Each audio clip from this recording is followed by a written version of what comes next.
দিছা এই খেৰটো কেনেকৈ দিয়ে চাই ভালকৈ হেঁচি হেঁচি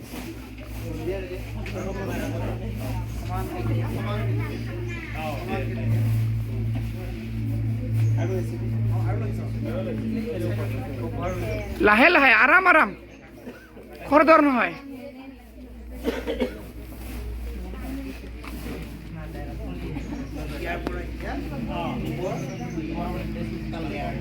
দুই নম্বৰ গোবৰ মাটি আৰু সাৰ থকা এই গোবৰ শুকান দেই জানো 15-20 দিন কি আছে আমাৰ কিন্তু যিমান বস্তু আছে ন কেইটামান মাছৰ কাৰ্টুন লৈ যাব কমাই দিব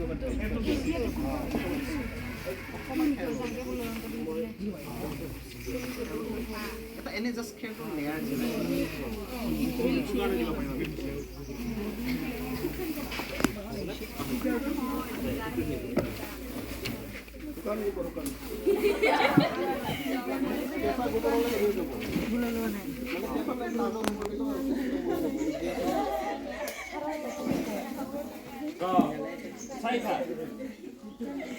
কিমান দাম হৈছে চাইবি দামটো কিমান দিব লাগে জানিব লাগিবতো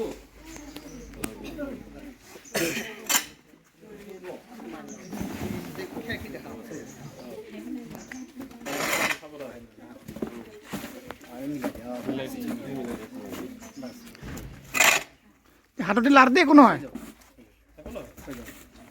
এতিয়া চোৱা তোমালোকে যে ডাঙৰ যে হেৰিত বনাবা ফাৰ্মি বেড বা এনেকুৱা তাত তোমালোকে এতিয়া গোটেই ফিডিং মেটেৰিয়েলবিলাক চব দিব পাৰি হা দি কিনে লাষ্টত আকৌ গোবৰ দিলে হয় কিন্তু আমাৰ এতিয়া সৰু ন গতিকে আমি লেয়াৰকৈ দিম হা লেয়াৰকৈ দিম মানে মাজে মাজে অলপ গোবৰ দিম এতিয়া তুমি দি দিয়া কলগছ এবাৰ কলৰ পাত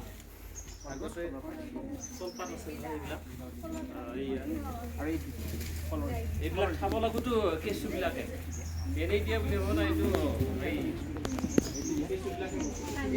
কলৰ বাকলি এটা বাচি থাকিব লাগিব কলৰ পাতৰে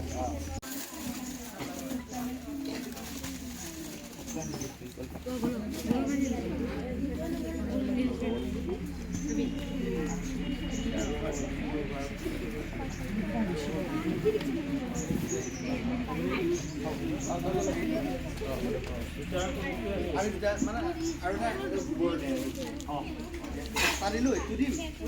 আৰু এটা লেয়াৰ দিম আকৌ এটা লেয়াৰ এই আকলি কমকৈ গোবৰ দিব কলৰ আকৌ দিম নাম্বাৰ 1 খেৰ নাম্বাৰ 2 গোবৰৰ তৰপ নাম্বাৰ 3 কলৰ পাত বাকলি নাম্বাৰ 4 গোবৰৰ তৰপ নাম্বাৰ 5 দুদিনমান ৰ'দ দিয়া হ'ব লাগে দিয়া লাগে ৰ'দত দিব লাগে এইটো অলপ পানীটো কমিব লাগে পানীটো কমাবলৈ অলপ শুকাই ল'ব লাগে গৰম হয় গৰম হ'লে শুকান সোনকালে গৰম অলপ শুকাই ল'বা এইটো ডাইৰেক্ট কেঁচা নহয় আৰু